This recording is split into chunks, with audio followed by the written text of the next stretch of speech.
Rebirth of underworld king episode 10। Aditya थोड़ी देर बाद अपनी गाड़ी गायत्री मैंशन के सामने रोकता है। उसका एक आदमी उसके लिए दरवाजा खोलता है।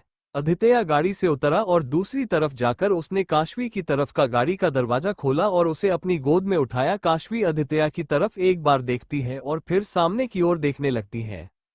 पुष्पेंद्र जी चिंता की वजह से हॉल में इधर उधर घूम रहे थे। तभी उन्हें दरवाजे से आदित्य आता हुआ दिखाई दिया, जिसकी गोद में काशवी थी। पुष्पेंद्र जल्दी से आदित्य के पास जाते हैं और उससे पूछते हैं, आदित्य काशवी कैसी है? उस राका और ऋषभ ने इसे ज्यादा परेशान तो नहीं किया? तो नहीं, आदित्य ने कहा, काका काशवी ठीक है, लेकिन बहुत देर से एक कमरे में बंद होने की वजह से और शायद रोने की वजह से वो बेहोश हो गई थी। अभी मैं इसको कमरे में लेकर जाता हूं। पुष्पेंद्र ने कहा, हाँ लेकर जाओ। आदित्य वहां से आगे बढ़ जाता है और सीढ़ियों से चढ़ते हुए वो काशवी को कमरे में लेकर आता है। आदित्य ने काशवी को बेड में लिटा दिया। उसने एक फीमेल सर्वेंट को आवाज लगाई, रीमा। रीमा उसकी आवाज सुनकर कमरे में आती है। आदित्य ने कहा, काशवी के कपड़े चेंज कर दो और शेफ से कहो कि उसके लिए कुछ हेल्दी फूड बना दे। इतना कहकर वो कमरे से निकल जाता है। उसने काशवी की तरफ पलटकर एक बार भी नहीं देखा। काशवी ने भी ये बात नोटिस की।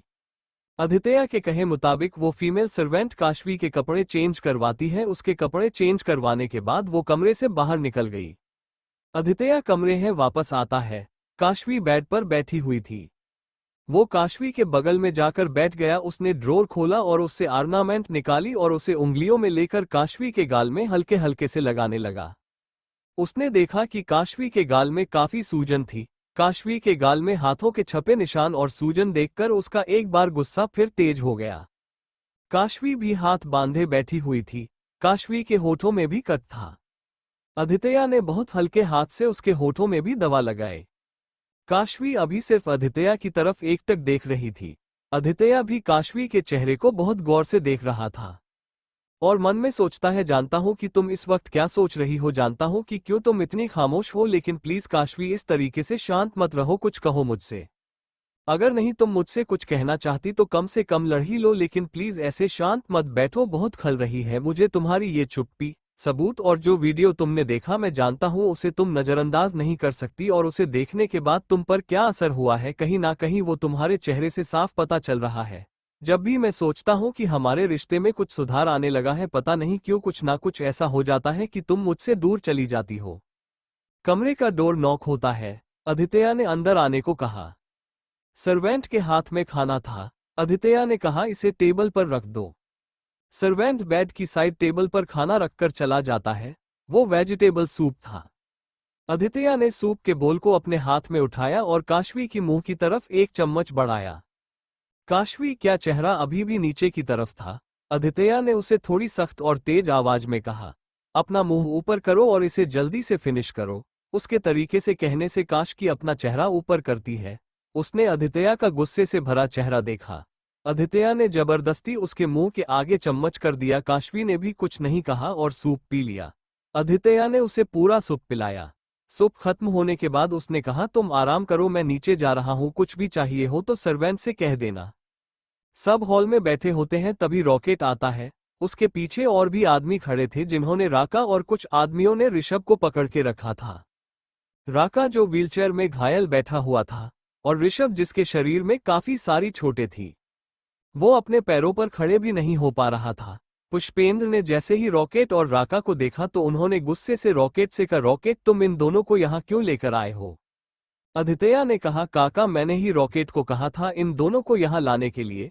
आखिर इनके चमचे भी तो इन्हें ढूंढ रहे होंगे और ये दोनों भी भागने की कोशिश जरूर करते, इसलिए मैंने इन्हें अड्डे में ना रखकर रॉकेट को यहाँ इन दोनों को लाने को कहा। यहाँ ये दोनों मेरी नजरों के सामने रहेंगे तो इन पर निगरानी करना ज्यादा आसान रहेगा। पुष्पेंद्र ने कहा, ठीक है आदित्य, तुम्हें जैसा ठीक लगता है। आदित्य ने कहा, रॉकेट इन दोनों को हमारे आउटहाउस में लेकर जाओ और इन दोनों को वहीं पर बांध दो जाकर के। रॉकेट ने कहा, जी भाई। इतना कहकर उसने अपने आदमियों से उन सबको ले जाने को कहा। आदित्य जब घुमा तो देखा सीढ़ियों के ऊपर काशवी खड़ी थी। उसने एक नजर काशवी की तरफ देखा और आगे बढ़कर जाकर के सोफे में बैठ गया। काशवी सीढ़ियों से नीचे आती है। पुष्पेंद्र ने उसको देखकर पूछा, अरे काशवी बेटा, अब कैसा फील कर रही हो? काशवी ने धीरे से जवाब दिया, बेटर फील कर रहा हूं काका। आदित्य जो न्यूज़पेपर पढ़ा था वो तिरछी नजर से काशवी की तरफ देखता है। काशवी भी एक नजर आदित्य की तरफ देखती है और वहां से किचन में चली जाती है। रॉकेट वापस आता है। उसने कहा, भाई आपने जैसा कहा था मैंने कर दिया है।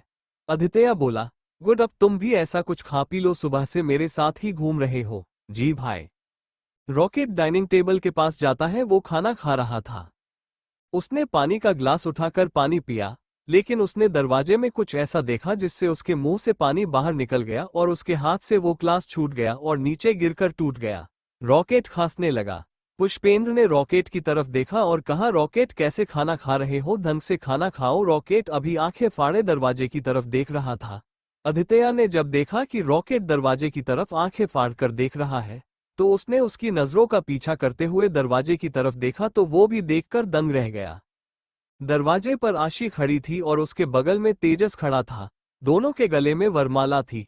पुष्पेंद्र ने जब उस ओर तो वो भी दंग रह गए। आदित्य तेज कदमों से चलकर आशी के पास जाता है। उसने देखा आशी के मांग में सिंदूर था, गले में मंगलसूत्र। उसने अपने सर पर लाल चुनर ओढ़ रखी थी। आशी ने ब्लू कलर की कुर्ती और रेड कलर की लगी पहनी हुई थी। वही तेजस ने लाइट ब्लू कलर का जीन्स और ऊपर व्हाइट कलर की शर्ट और उसके ऊपर ब्राउन जैकेट डाली हुई थी और पैरों में अभी भी उसने ब्राउन बूट्स पहने हुए थे। उन दोनों को ही देखकर लग रहा था कि शादी उन दोनों ने बहुत जल्दी में की है। आदित्य ने उसे तेज आवाज में पूछा, ये सब क्या है आशी? आशी ने अपनी नजरें नीचे कर ली और कहा, भाई मैंने और तेजस ने शादी कर ली है। आशी के इतना कहते ही आदित्य, पुष्पेंद्र जी और रॉकेट एकदम हैरान रह गए। तुम्हारा दिमाग खराब हो गया है, ये तुमने क्या किया है? आदित्य के पीछे से उन्हें पुष्पेंद्र जी की आवाज आती है। पुष्पेंद्र जी गुस्से में चलकर आशी की ओर आते हैं, लेकिन आदित्य ने उनके आगे अपने हाथ आगे कर दिया जिसे पुष्पेंद्र जी रुक गए। काशवी ने जब किचन में पुष्पेंद्र जी की तेज आवाज सुनी तो वह भी दौड़कर बाहर आती है। उसने जब बाहर आकर देखा तो वो भी वो नजारा देखकर हैरान रह गई। आदित्य आशी पूछता है, लेकिन अचानक शादी, वो भी इससे? रॉकेट भी अब सबके साथ आकर खड़ा हो जाता है। पुष्पेंद्र जी ने कहा, आशी तो अचानक से शादी करके आ गई और अचानक आकर हमसे कह रही मैंने शादी कर ली, ये सब चल क्या रहा है? ये कहते हुए पुष्पेंद्र जी आशी को काफी गुस्से से देख रहे थे। आशी ने जब उनकी तरफ देखा तो उनकी आंखों को देखकर डर गई। तेजस आशी तरफ देखता है। उसने आशी का हाथ थाना। आशी ने एक नजर उसको देखा और फिर अपनी नजरें नीचे कर ली। आदित्य ने पुष्पेंद्र जी के कंधे पर हाथ रखकर उन्हें शांत कराते हुए, काका प्लीज शांत हो जाइए, मैं बात कर रहा हूं ना आशी से। काशवी आशी के पास आती है और कहती, आशी यूं अचानक शादी? तुमने हम में से किसी को कुछ बताया भी नहीं और अचानक से शादी करके आ गई। आशी ने कहा, मैं अगर कहती कि मुझे तेजस से शादी करनी है तो इस घर में मुझे कोई भी तेजस शादी करने नहीं देता और मैं और तेजस एक दूसरे से प्यार करते हैं, इसीलिए हम दोनों ने शादी की। आदित्य ने कहा कि ऐसा कब हुआ है कि तुमने मुझसे कोई चीज कही और वो चीज मैंने की नहीं? तुमने एक बार भी मुझसे कहा कि तुम तेजस को पसंद करती हो या उससे शादी करना चाहती हो? और फिर तेजस से मिले तुम्हें कितने दिन ही हुए हैं जो तुम दोनों को एक दूसरे से प्यार हो गया? तेजस ने कहा, मिस्टर सिंह, प्यार करने के लिए एक पल ही काफी है और मुझे आशी से उसी एक पल में प्यार हुआ है। आशी ने कहा, हाँ भाई, प्यार तो एक नजर में हो जाता है ना, आपको भी तो काशवी से एक नजर में प्यार हुआ था। उसके इतना कहते ही आदित्य काशवी की ओर देखता है और काशवी आदित्य की ओर। भले ही आप अपनी फीलिंग उसको नहीं समझ पाए लेकिन प्यार तो था ना। लेकिन मैं अपनी फीलिंग्स को वक्त रहते समझ गई, इसलिए मैंने और तेजस ने शादी कर ली। आदित्य ने इस बार गुस्से से कहा, शट अप आशी, बचपन से लेकर आज तक तुमने हर एक छोटी बड़ी चीज आकर सबसे पहले मुझे बताई और आज तुमने अपनी जिंदगी में किसी को पसंद किया और वो मुझे नहीं पता बेवकूफ समझ के रखा है तुमने मुझे। अब सच सच बताओ, तुमने शादी क्यों की है? क्योंकि मैं जानता हूं कि ये शादी तूने प्यार की वजह से तो बिल्कुल भी नहीं की है। उस दिन पुलिस स्टेशन में तुम तो इसकी शक्ल तक नहीं देखना चाहती थी, तो अचानक से आज प्यार कहां से तुम दोनों के मन में जाग गया? आशी, मैं तुमसे आखिरी बार पूछ रहा हूं, सच सच बता, बात क्या है? आशी ने कहा, भाई आप फालतू में ही खामखा कुछ भी सोच रहे हैं। भाई मुझे नहीं पता आपके दिमाग में क्या चल रहा है। मैंने ये शादी सिर्फ प्यार की वजह से की है और अचानक में सिर्फ इसीलिए की है क्योंकि मैं जानती थी कि डैड तो बिल्कुल भी इस शादी के लिए नहीं मानेंगे, क्योंकि तेजस सीबीआई ऑफिसर है और हमारा काम बहुत अच्छे से आप लोग जानते हैं, जिस वजह से डैड मुझे तेजस से कभी शादी नहीं करने देते, इसलिए मुझे और तेजस को इस तरीके से शादी करनी पड़ी। उसने तेजस की ओर देखकर कहा, तेजस ने तो मुझसे कहा भी था कि एक बार मैं आप लोगों से बात कर लूं, लेकिन मैंने ही तेजस को मना किया क्योंकि मैं डैड को बहुत अच्छे से जानती हूं कि वो कितने जिद्दी हैं। वो कभी भी हमारी शादी नहीं होने देते, इसलिए हमने आज ही अपनी फीलिंग्स को एक दूसरे से शेयर की और आज ही के आज शादी कर ली। पुष्पेंद्र जी ने कहा, जब तुम इतना सब जानती थी मेरे बारे में तो ये भी बहुत अच्छे से जानती थी कि जब तुम ऐसे इंसान से शादी करके मेरे सामने आओगी तो मेरा क्या रिएक्शन होगा। आशी, मुझे इस वक्त तुम पर बहुत गुस्सा आ रही है, मन कर रहा है कि तुम्हें अभी एक। इतना कहते ही वो अपना हाथ उठाकर आगे बढ़ते हैं कि काशवी और आदित्य ने एक साथ उनका हाथ पकड़ लेते हैं। दोनों एक दूसरे की तरफ एक बार देखते हैं और फिर पुष्पेंद्र जी की तरफ। काशवी ने कहा, काका आप ये क्या कर रहे हैं? अगर आशी कह रही है कि उसने शादी प्यार की वजह से की है तो हो सकता है ना कि आप सभी कुछ ज्यादा सोच रहे हो। और मैं ऑफिसर तेजस की आंखों में आशी के लिए प्यार साफ साफ देख सकती हूँ। देखिए काका, किस तरीके से इन्होंने आशी का हाथ थाम के रखा हुआ है, उसे सपोर्ट करने के लिए। हो सकता है कि आशी जो कह रही हो वही सही हो। उसके इतना कहते ही पुष्पेंद्र जी और आदित्य आशी और तेजस की ओर देखते हैं, जहां तेजस ने आशी का हाथ थाम के रखा हुआ था। पुष्पेंद्र ने कहा, अब अगर तुम दोनों ने शादी कर ही ली है तो हमसे तुम ये उम्मीद मत बिल्कुल भी मत करना कि हम तुम्हारे इस गलत फैसले में तुम्हारा साथ देंगे। जितनी जल्दी हो सके अपने पति को लो और यहाँ से निकल जाओ, हमें तुम्हारी शक्ल भी नहीं देखनी है। उनकी बात सुनकर आशी के आंखों में आंसू आ जाते हैं। इतना कहकर पुष्पेंद्र जी आगे बढ़कर अपने कमरे में चले गए। तेजस ने आशी के पीठ पर हाथ रखा। आशी उसे एक नजर देखती है। आदित्य ने कहा, मैं अभी भी ये मानने को तैयार नहीं हूं कि तुमने ये शादी प्यार की वजह से की है आशी, क्योंकि अगर इस शादी में जरा भी प्यार होता ना तो मैं बहुत अच्छे से जानता हूं कि तू मुझे आकर बताती। मैं नहीं जानता कि तूने इस इंसान से क्यों शादी की है, लेकिन बहुत जल्द ही पता लगा लूंगा। आदित्य ने एक नज़र तेजस की तरफ देखा और कहा, और तुम, अगर तुमने मेरी बहन को जरा सी भी तकलीफ पहुंचाने की कोशिश की तो तुम सोच भी नहीं सकते मैं तुम्हारा क्या हाल करूंगा। तुम्हारी सारी की सारी सीबीआई टीम भी एक तरफ हो जाएगी ना तो भी मेरा कुछ नहीं बिगाड़ पाएगी। ध्यान रखना ये बात, इतना ध्यान रखना आशी पर आए एक खरोच तुम्हारे लिए जख्म बन जाएगी। इतना कहकर वो भी वहां से जाने को मिलता है कि तेजस ने कहा, डोंट वरी मिस्टर सिंह, आशी अब मेरी वाइफ है और मैं आशी पर एक खरोच भी नहीं आने दूंगा। आपको ये बात मुझसे कहने की जरूरत नहीं थी। उसकी बात सुनकर आदित्य आगे बढ़ता है। काशवी ने उसे आवाज लगाते हुए कहा, आदित्य जी एक बार बात तो सुनिए, लेकिन वो तब तक मैं ऊपर जा चुका था। काशवी उन दोनों की तरफ देखती है और कहती है, अभी आदित्य जी गुस्से में है लेकिन वक्त के साथ सब ठीक हो जाएगा। उसने तेजस से कहा, आशी का ख्याल रखिएगा, ये बहुत प्यारी है और सबकी लाडली भी, और खासकर कि आदित्य जी की तो जान बसती है इसमें। तेजस ने जी बिल्कुल। तेजस ने कहा, अब हमें चलना चाहिए। काशवी ने हाँ में अपना सर हिलाया। वो आशी को लेकर बाहर निकल जाता है और काशवी वहां से चली जाती है। काशवी अपने कमरे में आती है और देखती है आदित्य गुस्से में कमरे में इधर से उधर कर रहा है। उसने जैसे ही काशवी को कमरे में आते देखा वो तेज कदमों से काशवी के पास गया। उसने कहा, तुम्हें कहां से उन दोनों के बीच में प्यार नजर आ रहा था? और हाथ थामने का मतलब प्यार तो बिल्कुल नहीं होता, जो तुमने तेजस को सिर्फ इस एक बात पर जज कर लिया। काशवी ने कहा, मैंने तेजस को जज नहीं किया, मैं तो सच कह रही थी आदित्य जी। आदित्य ने गुस्सा होते हुए कहा, यह कैसा सच है तुम्हारा? काशवी ने कहा, आप बताइए, मुझ पर जब जब मुसीबत आई है या मैं जब जब तकलीफ में हुई हूं तो क्या आप मेरे आसपास नहीं रहे? आपने हमेशा मुझे प्रोटेक्ट किया है और हमेशा मुसीबत की घड़ी में मेरा हाथ थामा है, ये बताने के लिए कि कोई मेरे साथ हो या ना हो, आप हमेशा मेरे साथ हैं। बोलिए, नहीं किया आपने ऐसा? आदित्य शांत खड़ा था। तो बताइए आदित्य जी, मैंने क्या गलत कहा? आदित्य ने अपना चेहरा फेरते हुए कहा, मैं नहीं जानता, लेकिन इतना जरूर जानता हूं कि आशी साफ साफ झूठ बोल रही है।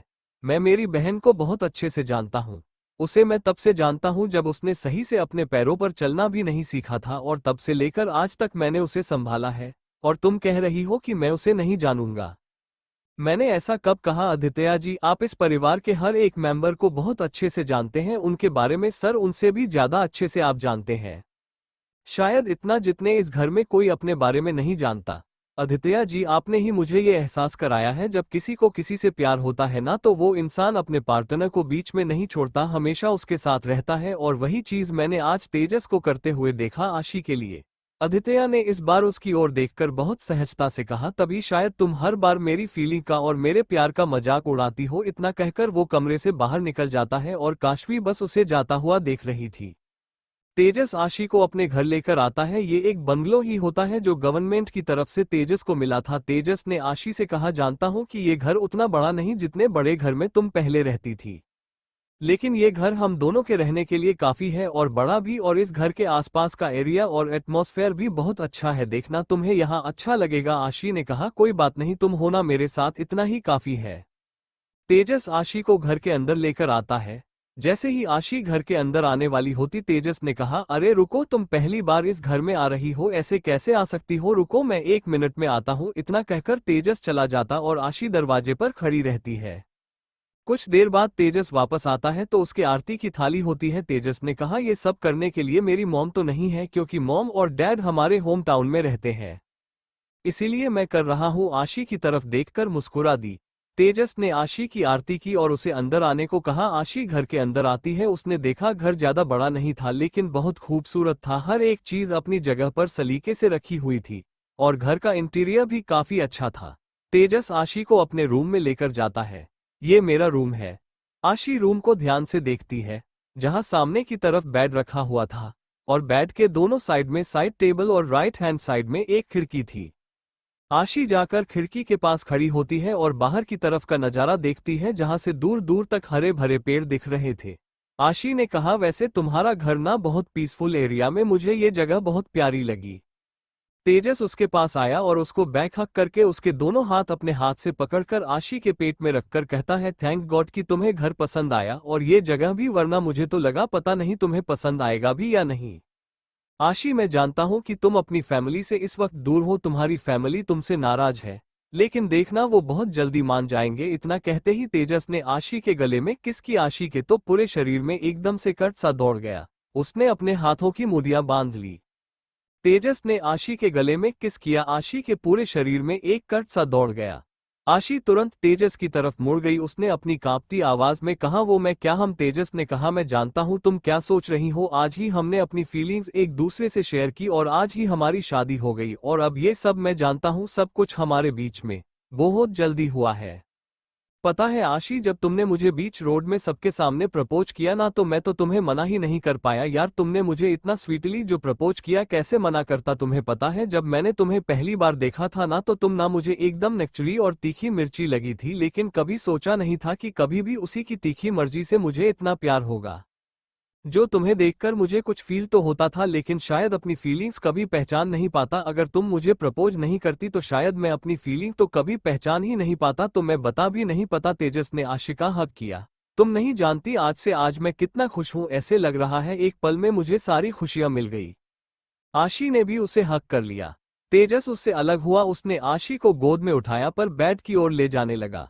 आशी मन में कहती है, हे भगवान, क्या करूं मैं, कैसे रोकूं इसे? अपने पैर पर कुल्हाड़ी तो मैंने खुद ही मारी है, मैं तो इसे रोक भी नहीं सकती। तेजस जाकर उसे बेड पर आराम से लेटा देता है। वो आशी के चेहरे की तरफ झुकता है और आशी के होठों की तरफ बढ़ता है। आशी ने बेडशीट को टाइटली पकड़ लिया था। तेजस ने जब ये देखा कि आशी बहुत नर्वस है, तो वो पीछे हो गया। वो आशी के कान के पास गया। आशी, तुम इतना घबरा क्यों रही हो? आशी अपनी आंख खोलती है और तेजस की नजरों से उसकी नजरें मिलती हैं। वो मैं। तेजस ने आगे बढ़कर उसके माथे पर किस की और उससे दूर होते हुए कहा, डोंट वरी, बी कंफर्टेबल। उसके ऐसा कहते ही आशी ने अपनी आंखें बंद की और अपने दिल पर हाथ रखकर एक लंबी सांस ली। बच गई। तेजस उसके करीब आकर उसकी आंखों में देखकर कहता है, किसने कहा तुम बच गई? ये सिर्फ कुछ दिनों के लिए है, क्योंकि बहुत ज्यादा दिन मैं तुमसे दूर नहीं रह पाऊंगा। वैसे भी हमें एक ना एक दिन तो एक होना ही है, तो कब तक तुम बचोगी मुझसे? उसके ऐसा कहने से आशी उसे आंख फाड़ के देखने लगती है। तेजस उसको इस तरीके से देखकर मुस्कुराया। उसने आगे बढ़कर आशी के होठों पर एक हल्की किस की और पीछे हटते हुए कहा, तुम जितनी तीखी मिर्ची हो ना, उतनी तुम स्वीट भी हो। आशी उसे घूर कर देखती है। तेजस ने कहा, ऐसे घूम रो मत, चलो तुम्हारे लिए कुछ शॉपिंग करने चलते हैं। तुम जल्दी में अपने कपड़े भी तो नहीं लाई हो।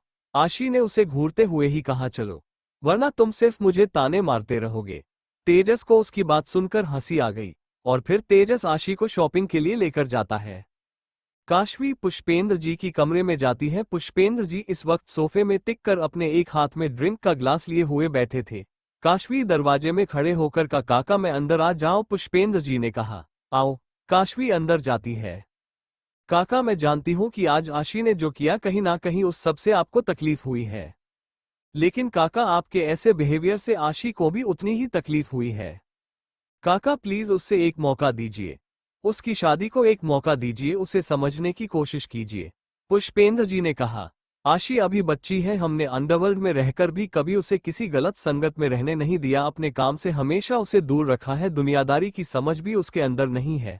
उसने जिस इंसान से उसने शादी की है वो इंसान अभी इस घर का और हमारे काम का दुश्मन है। इस वक्त उसकी नज़र सिर्फ अदित्या पर है और हम जानते हैं कि उसने शादी आशी से सिर्फ अदित्या तक पहुंचने के लिए की है।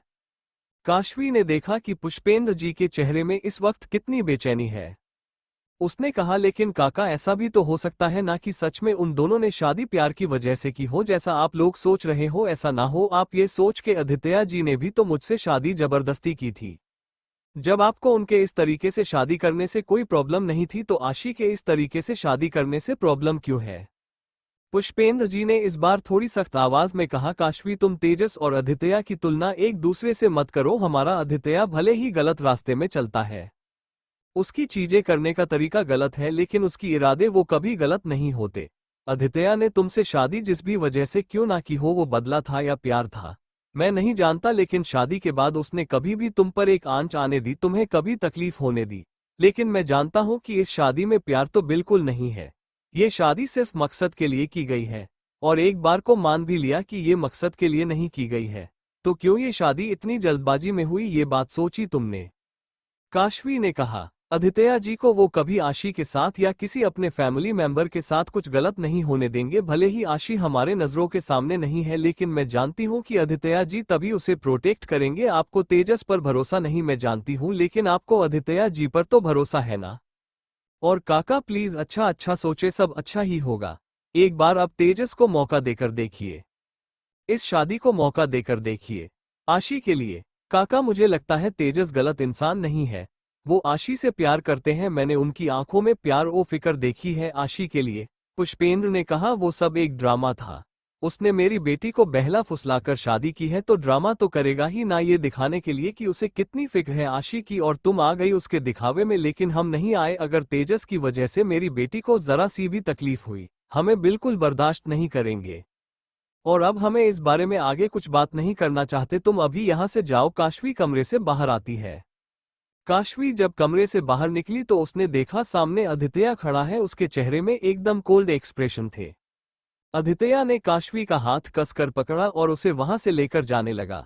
अदित्या जी आप क्या कर रहे हैं, हाथ छोड़िए मेरा। लेकिन अदित्या उसकी बात नहीं सुन रहा था। वो काशवी को कमरे के अंदर लेकर गया और अपने सामने झटके से खड़ा कर दिया। क्या कह रही थी तुम कि मैंने तुमसे जबरदस्ती शादी की है ना? तो जब काका को उससे प्रॉब्लम नहीं थी तो आशी के शादी करने से क्यों? अदित्या जी आप जैसा सोच रहे हैं मेरा कहने का वैसा मतलब नहीं था। मैं सिर्फ काका को समझा रही थी या अपने दिल का गुबार निकाल रही थी। आज मुझे लग रहा है कि कभी तुमने मुझसे प्यार किया भी था, या दिखावा ही था, और लोगों की तरह। काशवी ने गुस्से में कहा, बस अदित्या जी आपको मुझे डांटना है डांट लीजिए, चिल्लाना है गुस्सा करना है गुस्सा कीजिए, लेकिन मेरे प्यार पर उंगली मत उठाइए। मानती हूं कि आपने मेरे साथ कभी कुछ गलत नहीं किया, लेकिन दूसरों के साथ तो किया है ना? आपने उन लोगों को कितनी बुरी तरीके से मारा, अरे मारा ही नहीं, उन्हें जान से मार डाला। अदित्या जी कभी आपने सोचा है उनकी फैमिली होगी, उनके भाई, उनकी बहन, उनकी माँ, उनके बाप होंगे? नहीं, नहीं सोचा आपने। जिस तरीके से आप अपनी फैमिली से प्यार करते हैं, आप अपनी फैमिली के लिए प्रोटेक्टिव है, वैसे ही जिन्हें आपने मारा उनकी फैमिली मेंबर्स भी उनसे प्यार करते थे। लेकिन आपने क्या किया, एक बार भी बिना सोचे समझे, बिना दया के उन सबको मौत के घाट उतार दिया। अदित्या काशवी की ओर बहुत गुस्से से देख रहा था। बस बहुत हो गया, बहुत कह लिया तुमने और बहुत सुन लिया मैंने।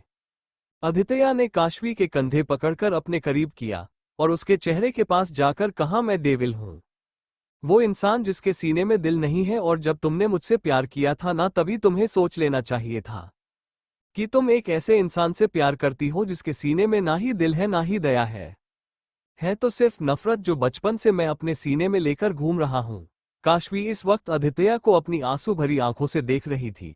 मैं जैसा हूँ वैसा ही रहने वाला हूँ, मैं कभी नहीं बदलने वाला। तुम्हें मेरे साथ ऐसे ही जिंदगी भर रहना है और इसी तरीके से रहना है, इसी आदित्य प्रताप सिंह के साथ प्यार से रहो, क्या जबरदस्ती से रहो। I don't care. उसने काशवी को पीछे झटका और वहां से निकाल गया, और काशवी बस रोते हुए आदित्य को जाता हुआ देख रही थी। तेजस ने आशी के गले में किस किया, आशी के पूरे शरीर में एक कट सा दौड़ गया। आशी तुरंत तेजस की तरफ मुड़ गई, उसने अपनी कांपती आवाज में कहा, वो मैं क्या हम? तेजस ने कहा, मैं जानता हूं तुम क्या सोच रही हो, आज ही हमने अपनी फीलिंग्स एक दूसरे से शेयर की और आज ही हमारी शादी हो गई, और अब ये सब मैं जानता हूं, सब कुछ हमारे बीच में बहुत जल्दी हुआ है। पता है आशी, जब तुमने मुझे बीच रोड में सबके सामने प्रपोज किया ना, तो मैं तो तुम्हें मना ही नहीं कर पाया यार। तुमने मुझे इतना स्वीटली जो प्रपोज किया, कैसे मना करता? तुम्हें पता है जब मैंने तुम्हें पहली बार देखा था ना, तो तुम ना मुझे एकदम नेचुरली और तीखी मिर्ची लगी थी, लेकिन कभी सोचा नहीं था कि कभी भी उसी की तीखी मर्जी से मुझे इतना प्यार होगा। जो तुम्हें देखकर मुझे कुछ फील तो होता था, लेकिन शायद अपनी फीलिंग्स कभी पहचान नहीं पाता। अगर तुम मुझे प्रपोज नहीं करती तो शायद मैं अपनी फीलिंग तो कभी पहचान ही नहीं पाता, तो मैं बता भी नहीं पाता। तेजस ने आशी का हक किया। तुम नहीं जानती आज से आज मैं कितना खुश हूं, ऐसे लग रहा है एक पल में मुझे सारी खुशियां मिल गई। आशी ने भी उसे हक कर लिया। तेजस उससे अलग हुआ, उसने आशी को गोद में उठाया पर बेड की ओर ले जाने लगा। आशी मन में कहती है, हे भगवान क्या करूं मैं, कैसे रोकूं इसे? अपने पैर पर कुल्हाड़ी तो मैंने खुद ही मारी है, मैं तो इसे रोक भी नहीं सकती। तेजस जाकर उसे बेड पर आराम से लेटा देता है। वो आशी के चेहरे की तरफ झुकता है और आशी के होठों की तरफ बढ़ता है। आशी ने बेडशीट को टाइटली पकड़ लिया था। तेजस ने जब ये देखा कि आशी बहुत नर्वस है, तो वो पीछे हो गया। वो आशी के कान के पास गया। आशी तुम इतना घबरा क्यों रही हो? आशी अपनी आंख खोलती है और तेजस की नजरों से उसकी नजरें मिलती हैं। वो मैं। तेजस ने आगे बढ़कर उसके माथे पर किस की और उससे दूर होते हुए कहा, डोंट वरी, बी कंफर्टेबल। उसके ऐसा कहते ही आशी ने अपनी आंखें बंद की और अपने दिल पर हाथ रखकर एक लंबी सांस ली। बच गई। तेजस उसके करीब आकर उसकी आंखों में देखकर कहता है, किसने कहा तुम बच गई? ये सिर्फ कुछ दिनों के लिए है, क्योंकि बहुत ज्यादा दिन मैं तुमसे दूर नहीं रह पाऊंगा। वैसे भी हमें एक ना एक दिन तो एक होना ही है, तो कब तक तुम बचोगी मुझसे? उसके ऐसा कहने से आशी उसे आंख फाड़ के देखने लगती है। तेजस उसको इस तरीके से देखकर मुस्कुराया। उसने आगे बढ़कर आशी के होठों पर एक हल्की किस की और पीछे हटते हुए कहा, तुम जितनी तीखी मिर्ची हो ना, उतनी तुम स्वीट भी हो। आशी उसे घूर कर देखती है। तेजस ने कहा, ऐसे घूम रो मत, चलो तुम्हारे लिए कुछ शॉपिंग करने चलते हैं, तुम जल्दी में अपने कपड़े भी तो नहीं लाए हो। आशी ने उसे घूरते हुए ही कहा, चलो, वरना तुम सिर्फ मुझे ताने मारते रहोगे। तेजस को उसकी बात सुनकर हंसी आ गई और फिर तेजस आशी को शॉपिंग के लिए लेकर जाता है। काशवी पुष्पेंद्र जी की कमरे में जाती है। पुष्पेंद्र जी इस वक्त सोफे में टिक कर अपने एक हाथ में ड्रिंक का ग्लास लिए हुए बैठे थे। काशवी दरवाजे में खड़े होकर का, काका मैं अंदर आ जाऊं? पुष्पेंद्र जी ने कहा। आओ। काशवी अंदर जाती है। काका मैं जानती हूं कि आज आशी ने जो किया, कहीं ना कहीं उस सब से आपको तकलीफ हुई है, लेकिन काका आपके ऐसे बिहेवियर से आशी को भी उतनी ही तकलीफ हुई है। काका प्लीज उससे एक मौका दीजिए, उसकी शादी को एक मौका दीजिए, उसे समझने की कोशिश कीजिए। पुष्पेंद्र जी ने कहा, आशी अभी बच्ची है, हमने अंडरवर्ल्ड में रहकर भी कभी उसे किसी गलत संगत में रहने नहीं दिया, अपने काम से हमेशा उसे दूर रखा है, दुनियादारी की समझ भी उसके अंदर नहीं है। उसने जिस इंसान से उसने शादी की है, वो इंसान अभी इस घर का और हमारे काम का दुश्मन है। इस वक्त उसकी नज़र सिर्फ आदित्य पर है और हम जानते हैं कि उसने शादी आशी से सिर्फ आदित्य तक पहुंचने के लिए की है। काशवी ने देखा कि पुष्पेंद्र जी के चेहरे में इस वक्त कितनी बेचैनी है। उसने कहा, लेकिन काका ऐसा भी तो हो सकता है ना कि सच में उन दोनों ने शादी प्यार की वजह से की हो, जैसा आप लोग सोच रहे हो ऐसा ना हो। आप ये सोच के आदित्य जी ने भी तो मुझसे शादी जबरदस्ती की थी। जब आपको उनके इस तरीके से शादी करने से कोई प्रॉब्लम नहीं थी, तो आशी के इस तरीके से शादी करने से प्रॉब्लम क्यों है? पुष्पेंद्र जी ने इस बार थोड़ी सख्त आवाज में कहा, काशवी तुम तेजस और आदित्य की तुलना एक दूसरे से मत करो। हमारा आदित्य भले ही गलत रास्ते में चलता है, उसकी चीजें करने का तरीका गलत है, लेकिन उसकी इरादे वो कभी गलत नहीं होते। आदित्य ने तुमसे शादी जिस भी वजह से क्यों ना की हो, वो बदला था या प्यार था, मैं नहीं जानता, लेकिन शादी के बाद उसने कभी भी तुम पर एक आंच आने दी, तुम्हें कभी तकलीफ होने दी। लेकिन मैं जानता हूं कि इस शादी में प्यार तो बिल्कुल नहीं है। ये शादी सिर्फ मकसद के लिए की गई है, और एक बार को मान भी लिया कि ये मकसद के लिए नहीं की गई है, तो क्यों ये शादी इतनी जल्दबाजी में हुई, ये बात सोची तुमने? काशवी ने कहा, आदित्य जी को वो कभी आशी के साथ या किसी अपने फैमिली मेंबर के साथ कुछ गलत नहीं होने देंगे। भले ही आशी हमारे नजरों के सामने नहीं है, लेकिन मैं जानती हूँ कि आदित्य जी तभी उसे प्रोटेक्ट करेंगे। आपको तेजस पर भरोसा नहीं, मैं जानती हूँ, लेकिन आपको आदित्य जी पर तो भरोसा है ना? और काका प्लीज अच्छा अच्छा सोचे, सब अच्छा ही होगा। एक बार अब तेजस को मौका देकर देखिए, इस शादी को मौका देकर देखिए आशी के लिए। काका मुझे लगता है तेजस गलत इंसान नहीं है, वो आशी से प्यार करते हैं। मैंने उनकी आंखों में प्यार और फिक्र देखी है आशी के लिए। पुष्पेंद्र ने कहा, वो सब एक ड्रामा था। उसने मेरी बेटी को बहला फुसलाकर शादी की है तो ड्रामा तो करेगा ही ना, ये दिखाने के लिए कि उसे कितनी फिक्र है आशी की। और तुम आ गई उसके दिखावे में, लेकिन हम नहीं आए। अगर तेजस की वजह से मेरी बेटी को जरा सी भी तकलीफ हुई, हमें बिल्कुल बर्दाश्त नहीं करेंगे। और अब हमें इस बारे में आगे कुछ बात नहीं करना चाहते, तुम अभी यहाँ से जाओ। काशवी कमरे से बाहर आती है। काशवी जब कमरे से बाहर निकली तो उसने देखा सामने आदित्य खड़ा है, उसके चेहरे में एकदम कोल्ड एक्सप्रेशन थे। आदित्य ने काशवी का हाथ कसकर पकड़ा और उसे वहां से लेकर जाने लगा। आदित्य जी आप क्या कर रहे हैं, हाथ छोड़िए मेरा। लेकिन आदित्य उसकी बात नहीं सुन रहा था। वो काशवी को कमरे के अंदर लेकर गया और अपने सामने झटके से खड़ा कर दिया। क्या कह रही थी तुम कि मैंने तुमसे जबरदस्ती शादी की है ना? तो जब काका को उससे प्रॉब्लम नहीं थी तो आशी के शादी करने से क्यों? आदित्य जी आप जैसा सोच रहे हैं, मेरा कहने का वैसा मतलब नहीं था। मैं सिर्फ काका को समझा रही थी या अपने दिल का गुबार निकाल रही थी। आज मुझे लग रहा है कि कभी तुमने मुझसे प्यार किया भी था, या दिखावा ही था, और लोगों की तरह। काशवी ने गुस्से में कहा, बस आदित्य जी आपको मुझे डांटना है डांट लीजिए, चिल्लाना है गुस्सा करना है गुस्सा कीजिए, लेकिन मेरे प्यार पर उंगली मत उठाइए। मानती हूँ कि आपने मेरे साथ कभी कुछ गलत नहीं किया, लेकिन दूसरों के साथ तो किया है ना? आपने उन लोगों को कितनी बुरी तरीके से मारा, अरे मारा ही नहीं, उन्हें जान से मार डाला। आदित्य जी कभी आपने सोचा है उनकी फैमिली होगी, उनके भाई, उनकी बहन, उनकी माँ, उनके बाप होंगे? नहीं नहीं सोचा आपने। जिस तरीके से आप अपनी फैमिली से प्यार करते हैं, आप अपनी फैमिली के लिए प्रोटेक्टिव है, वैसे ही जिन्हें आपने मारा उनकी फैमिली मेंबर्स भी उनसे प्यार करते थे। लेकिन आपने क्या किया, एक बार भी बिना सोचे समझे, बिना दया के उन सबको मौत के घाट उतार दिया। आदित्य काशवी की ओर बहुत गुस्से से देख रहा था। बस बहुत हो गया, बहुत कह लिया तुमने और बहुत सुन लिया मैंने।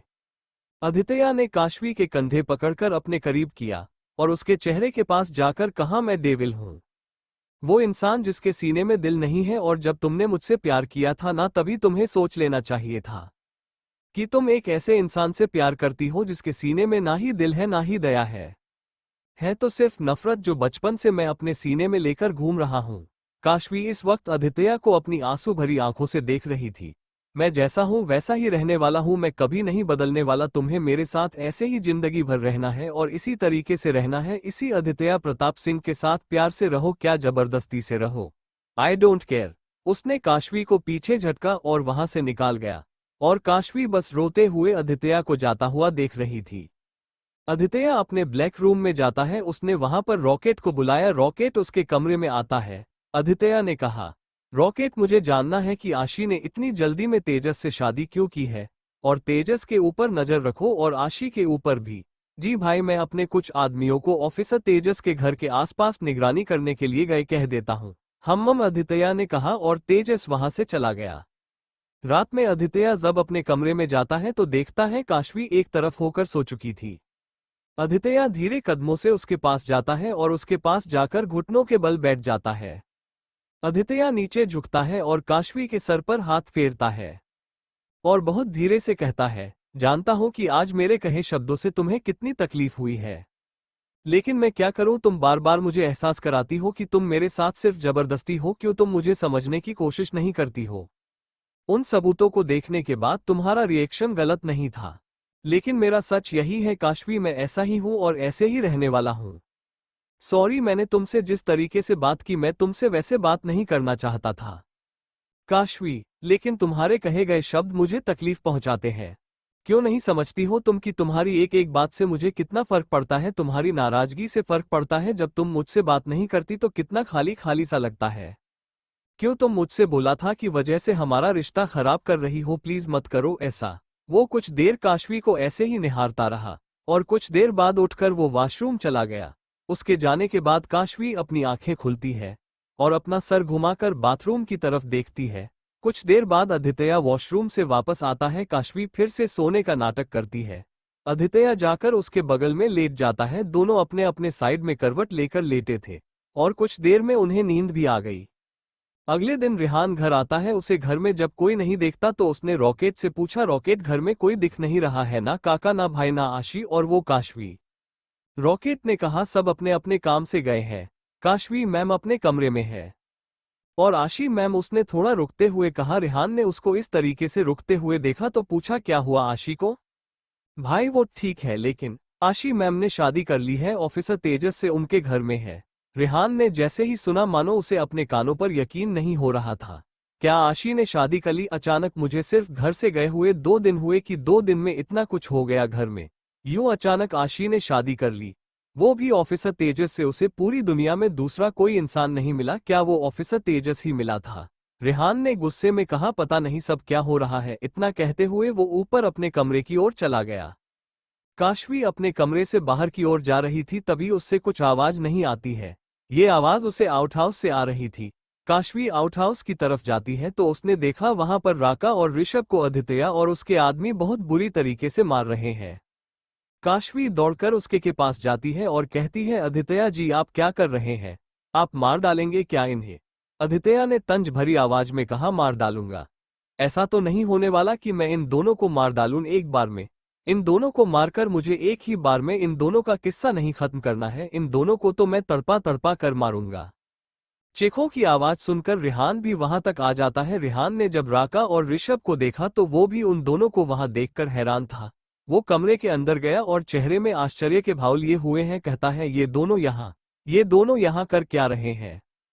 रॉकेट ने आगे बढ़कर कहा, भाई आप मेरे साथ आइए। रॉकेट रिहान को एक साइड लेकर जाता है और बताता है, भाई ने इन दोनों के यहाँ लाने को कहा था मुझसे, ताकि लोग कहीं भाग ना जाए। भाई इन दोनों को अपनी नजरों के सामने ही रखना चाहते थे और बीच बीच में उनकी खातिरदारी भी तो जरूरी थी ना। जानते तो है ही ना भाई को। रेहान ने कहा, इन दोनों ने ऐसा क्या किया है कि भाई इन दोनों को इस तरीके से तड़पा रहे हैं? इन दोनों ने काशवी मैम का किडनैप किया था और इस राका ने तो उन पर हाथ भी उठाया था। अब आप सोचिए भाई कैसे छोड़ देते इन दोनों को। ओह तो ये बात है, भाई का इस तरीके से इन दोनों को टॉर्चर करने का। ये रिश्वत तो नया है इस फील्ड में, लेकिन ही रखो तो भाई को पिछले 16 सालों से जानता है, लेकिन फिर भी हर बार भाई से टकराता है और मुंह की खाता है। ऋषभ जो अभी कुर्सी से बंधा हुआ था, काशवी से कहता है, देख लिया काशवी, अपने पति की हकीकत देखा ना, कैसे उसने हमारे आदमियों को मौत के घाट उतारा था। जरा भी दया नहीं करता जब ये मारने पर आता है, एकदम बेरहम हो जाता है। राका ने कहा, काशवी तुम नहीं जानती कि अंडरवर्ल्ड में इसे मौत का फरिश्ता कहते हैं, पता है इसको ऐसे क्यों कहते हैं? इससे पूछो, ये तो खुद भी नहीं जानता है कि आज तक इसने कितने कत्ल किए हैं। जिस आदित्य से तुम इतना प्यार करती हो ना, उस आदित्य के दिल में किसी के लिए ना दया है। तुम्हें हम दोनों बुरे इंसान लगते हैं ना, लेकिन ये तो हम दोनों से भी गैर गुजरा है। ये हमारे जैसे ही है खुदगर्ज, और उसी खुदगर्जी में ये हमें भी मारने वाला है और ये हमें मार डालेगा। हमें तुम ही बचा सकती हो काशवी, वरना ये इसने जैसे मेरे आदमियों को मिट्टी की तरह मसल दिया था ना, ये हमें भी ऐसे ही मार देगा। काशवी तुम चाहो तो हमें बता सकती हो, पुलिस को इन्फॉर्म करो और प्लीज हमें बचा लो, वरना तुम्हारा पति हमें छोड़ेगा नहीं। ऋषभ ने कहा, काशवी तुम हम दोनों को गलत इंसान समझती हो, लेकिन उससे भी कहीं ज्यादा गलत इंसान तो तुम्हारा पति है, जिसने ना जाने कितने लोगों का आज तक कत्ल किया है, कितने घरों को बर्बाद किया है। तुमने इसके लिए मुझे छोड़ा था ना, लेकिन देखो मुझे छोड़कर तुमने मुझसे भी ज्यादा गलत इंसान को चुना है। अरे मैं तो तुम्हें इस संसार के चंगुल से बचा रहा था, लेकिन तुमने मेरी एक बात नहीं सुनी, और अब देखो तुम कैसे इंसान के साथ रह रही हो जो इंसान को इंसान ही नहीं समझता। ऋषभ की बात सुनकर आदित्य अपनी हाथों की मुठ्ठियां बंद कर लेता है और एक पंच ऋषभ के मुंह पर मारता है, जिससे उसका चेहरा दूसरी तरफ हो जाता है और उसके मुंह से खून निकलने लगता है। ऋषभ फिर से अपना चेहरा घुमाकर काशवी की ओर देखकर कहता है, तुम चाहो तो 2 जिंदगियां बचा सकती हो, हमें मरने से बचा सकती हो। काशवी तुम एक पत्नी से पहले एक इंसान हो, तुम आदित्य का साथ ऐसे कैसे दे सकती हो प्यार में? क्या तुम इतनी अंधी हो गई हो कि तुम्हें किसी की जिंदगी की भी परवाह नहीं? काशवी ये सब सुन रही थी, उसकी आंख में आंसू थे। वो अपनी आंसू भरी आंखों से फर्श की तरफ देख रही थी और आदित्य काशवी की ओर की किस तरीके से वो राका और ऋषभ की बात ध्यान से सुन रही है। काशवी ने कहा, नहीं, मैं किसी की भी जान नहीं जाने दूंगी। मैं अदितया जी को गलत नहीं करने दूंगी। वो ये सब बिना अपने होश में बोले जा रही थी। उसकी बात सुनकर अदितया उसकी तरफ घूर कर देखता है। अदितया ने आगे बढ़कर उसका हाथ कसकर पकड़ा और कहा, तुम कुछ नहीं कर सकती, चलो यहाँ से। वो काशवी का हाथ पकड़कर खींचते हुए कमरे से बाहर लेकर जाता है। रॉकेट और रेहान भी उसके पीछे पीछे आते हैं। राका ने ऋषभ से कहा, अब आएगी ना मजा, अब आएगा खेल का असली मजा, जब अदितया प्रताप सिंह की बीवी खुद उसकी बर्बादी का कारण बनेगी। भले ही अदितया प्रताप सिंह आज तक हारा हो या ना हो, लेकिन वो अपनी बीवी से हारेगा। वो हमें मरना चाहता है ना, लेकिन वो खुद जीते जी मरेगा और उसको जीते जी खुद उसकी बीवी मारेगी, जिससे वो सबसे ज्यादा प्यार करता है। इतना कहकर वो दोनों बहुत जोर से एक दूसरे की ओर देखकर हंसते हैं। अदितया काशवी को अपने कमरे में लेकर आता है। उसने काशवी को बेड पर धक्का दिया और कहा, आखिरी बार तुमसे कह रहा हूं काशवी कि मेरे रास्ते में मत आओ, मेरे प्यार का नाजायज फायदा मत उठाओ, मत उकसाओ मुझे खुद के साथ कुछ गलत करने के लिए। मेरे प्यार में ऐसी कौन सी कमी है काशवी कि हर बार तुम दूसरों की बातों में आ जाती हो और कि हर बार मुझे तकलीफ देने से पहले एक बार भी नहीं सोचती हो? क्यों मेरा प्यार छोड़कर सब कुछ तुम्हारे लिए मायने रखता है? तुम राका और ऋषभ के लिए इतना सोच सकती हो, लेकिन मेरे बारे में एक बार भी नहीं सोचती कि तुम्हारे कहे गए शब्द मुझे कितनी तकलीफ पहुंचते जाते हैं। क्यों तुम कभी मेरे बारे में नहीं सोचती हो? क्यों मेरा प्यार तुम्हारे लिए काफी नहीं है? क्यों तुम सिर्फ मेरा प्यार अपना कर बाकी सारी चीजों को नहीं छोड़ सकती? काशवी ने कहा, आदित्य जी, मैं किसी को मरते हुए नहीं देख सकती, किसी को तकलीफ में नहीं देख सकती। और फिर जब तकलीफ पहुंचाने वाला मेरा खुद का पति हो तो मुझे कैसा लगेगा, मुझसे कैसे बर्दाश्त होगा? प्यार अपनी जगह है लेकिन इंसानियत अपनी जगह। आदित्य ने इस बार गुस्से भरी और तेज आवाज में कहा, कितना जानती हो तुम उन लोगों के बारे में जिन्हें मैंने मारा है? तुम मेरे साथ एक छत के नीचे रहती हो, कहती हो कि तुम मुझसे प्यार करती हो, लेकिन जब प्यार जताने की बारी आती है, प्यार दिखाने की बारी आती है, तो तुम्हारा सारा कंसर्न से उस ऋषभ के लिए होता है, सारी फिक्र उसके लिए होती है, तुम उसके बारे में सोचती हो। मैं तो सोचता था कि तुम मुझसे प्यार करते हो, तुम्हारे लिए सबसे इम्पोर्टेंट मैं हूं। लेकिन नहीं काशवी, मुझे छोड़कर सब कुछ और सब कोई तुम्हारे लिए इम्पोर्टेंट है। तुम्हारी जिंदगी में तो मेरी कोई वैल्यू ही नहीं है। प्यार तो बहुत दूर की बात है, लेकिन कोई बात नहीं, मैं जिंदगी भर बिना प्यार की रहा हूं और आगे भी रह लूंगा। नहीं चाहिए मुझे तुम्हारा झूठा प्यार और तुम्हारी झूठी कंसर्न, जो वक्त आने पर सिर्फ दूसरों के लिए हो, क्योंकि वक्त आने पर तुम ये जता ही देती हो कि तुम्हारी जिंदगी में मेरी कोई वैल्यू नहीं है, मैं सिर्फ तुम्हारी जिंदगी में जबरदस्ती आया हूं। इतना कहकर वो कमरे से निकल जाता है और काशवी बस उसकी कही गई बातों को सोच रही होती है। शाम का वक्त आदित्य आशी को लेकर गायत्री मैंशन आता है। रेहान पुष्पेंद्र जी इस वक्त सोफे में बैठी एक दूसरे से बात कर रहे थे। उनके पीछे रॉकेट भी खड़ा था। आदित्य आशी का हाथ पकड़कर उनके पास लाता है। काका, आदित्य ने उन्हें पुकारा। पुष्पेंद्र जी अपना चेहरा ऊपर करके देखते हैं तो वहां पर आदित्य आशी का हाथ थाम कर खड़ा हुआ था। रेहान ने जब आशी को देखा तो वो भी बहुत खुश हो गया। वो अपनी जगह से खड़ा हुआ राशि के पास गया। उसने आशी को गले लगाते हुए कहा, आशी कैसी है? तो आशी ने कहा, मैं ठीक हूँ भाई। आदित्य ने कहा, काका शादी के बाद पहली बार इस घर में आ रही है, कोई भी गुस्सा नहीं होगा और कोई भी मुंह लटकाकर बिल्कुल भी नहीं बैठेगा, और आशी से तो खासकर कि कोई गुस्सा नहीं होगा। काका आप भी अपना गुस्सा छोड़ दीजिए। नहीं आदित्य, हम इसे माफ नहीं कर सकते। इसने अपनी लाइफ का इतना बड़ा डिसीजन ले लिया और हमें बताना भी जरूरी नहीं समझा। आशी ऐसा मत सोचो कि तुमने शादी कर ली है तो बात खत्म। हम इस बात की जड़ तक जाएंगे कि तुमने ये शादी इतनी जल्दबाजी में क्यों की।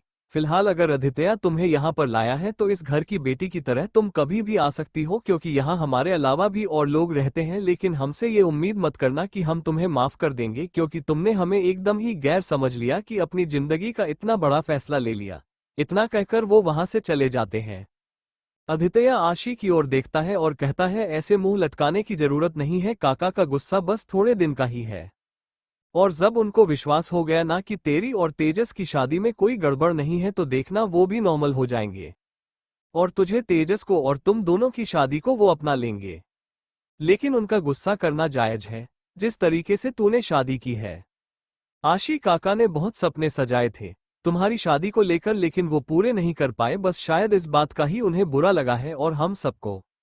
रेहान ने कहा, हाँ आशी काका, तुझसे ज्यादा दिन गुस्सा नहीं रहेंगे और वो सब बातें छोड़ो और अब थोड़ा हैप्पी फेस बना। अब शादी चाहे तेरी जैसे भी हुई हो, लेकिन शादी के बाद तो पहली बार इस घर में आ रही है तो तेरे चेहरे में खुशी नजर आनी चाहिए।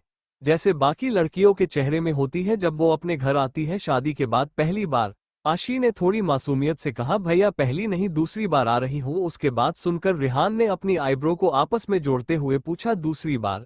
अदित्य ने कहा, पहली बार तो बॉम्ब फोड़ने आई थी ना, शादी कब बॉम्ब? ओह मैं समझ गया भैया, रिहान ने मुस्कुरा कर कहा। लेकिन तुम अचानक यहाँ पर कैसे? रिहान ने पूछा। भैया मुझसे मिलने आए थे तो वो मुझे अपने साथ ही लेकर आ गए। अदित्य ने एक सर्वेंट को बुलाया और कहा, जाकर सारे सर्वेंट से कह दो कि आज का सारा खाना आशी के पसंद का ही बनेगा। और वो आशी के साथ वही हाल के सोफे में बैठ जाता है। सब एक दूसरे से बातें करने लगते हैं। आशी ने अदित्य से पूछा, काशवी कहाँ है? अदित्य ने कहा, वो पढ़ाई कर रही है, एग्जाम आने वाले हैं ना। ओह, आशी ने कहा, तो फिर उसको पढ़ाई करने देते हैं, मैं बाद में जाकर से मिल लूंगी। अदित्य को काशवी कहीं नजर नहीं आ रही किसकी, वो बार बार अपनी नजरें घुमाकर काशवी को ही ढूंढ रहा था। रॉकेट ने कहा, आप सबको एक बार फिर से एक साथ बैठकर बातें करते हुए देखकर मुझे बहुत अच्छा लग रहा है। आशी ने कहा, तो आप वहां पर क्यों खड़े हैं, आप भी हमारे साथ बैठे और गप्पे मारिए। अदित्य ने अपनी रूड वॉइस में कहा, रॉकेट बैठो हमारे साथ आकर के। रॉकेट अदित्य की बात मानकर उनके साथ बैठ जाता है। सब बातें कर रहे थे तभी अदित्य का एक बॉडीगार्ड दौड़कर अदित्य के पास आता है। उसने कहा, भाई पुलिस वाले आए हैं। सब उसकी की बात सुनकर हैरान हो जाते हैं कि तब तक मैं पुलिस भी अंदर आ चुकी होती है। अदित्य उनके पास जाता है और पूछता है, कहो इंस्पेक्टर कैसे आना हुआ? इंस्पेक्टर ने कहा, हमें यहाँ पर बुलाया गया है। रिहान ने आश्चर्य से पूछा, बुलाया गया है? किसने बुलाया है? मैंने इंस्पेक्टर को यहाँ पर बुलाया है। सब आवाज की तरफ देखते हैं तो सीढ़ियों के ऊपर काशवी खड़ी थी। वो एक एक जीने उतरकर नीचे आती है। अदित्य ने उसकी ओर देखकर बहुत ही कोल्ड एक्सप्रेशन और रूड वॉइस में कहा, तुमने इंस्पेक्टर को यहाँ क्यों बुलाया है? आपके लिए अदित्य जी, क्योंकि अब मैं आपको और गलत नहीं करने दे सकती। काशवी ने इतना कहा कि सब एक बार फिर हैरान हो गए। फिर सबकी नजर एक बार फिर से सीढ़ियों पर गई जहां से राका और ऋषभ नीचे आ रहे थे। आशी अपने मन में कहती है, ये दोनों यहाँ पर। दोनों नीचे आकर खड़े हो जाते हैं। ऋषभ अदित्य की तरफ देखकर एक टेढ़ी मुस्कान मुस्कुराता है। अदित्य उसको देखकर अपनी मुट्ठी बंद कर लेता है और अपने जबड़े भींच लेता है। इंस्पेक्टर साहब गिरफ्तार कर लीजिए इन्हें। काशवी के इतना कहते अदित्य काशवी की ओर बस अपनी आंखें गड़ाकर देख रहा था। उसके चेहरे में इस वक्त गुस्से और हताशा के मिले जुले भाव थे। आशी ने कहा, ये तुम क्या कह रही हो काशवी? तुम भाई को अरेस्ट करवाना चाहती हो? भूल गई कि भाई ने तुम्हारे लिए क्या क्या नहीं किया? भाई के प्यार को तुम एक पल में ही भूल गई? अदित्य उसके पास आता है और उसने अपने दांत पीसते हुए कहा, ओह तो अब पता चला कि तुम इतनी देर से कहाँ थी और क्या कर रही थी। अपने ऋषभ जी की दुख से भरी कहानी सुनने गई होगी और तुमसे रहा नहीं गया उसको इस तरीके से तकलीफ में देखकर। Thank you for listening. मुझे उम्मीद है आपको ये स्टोरी पसंद आई होगी। अगर आपको पसंद आई है तो प्लीज लाइक और कमेंट करना ना भूलें और मोर स्टोरीज के लिए सब्सक्राइब करें। मिलते हैं नेक्स्ट वीडियो में।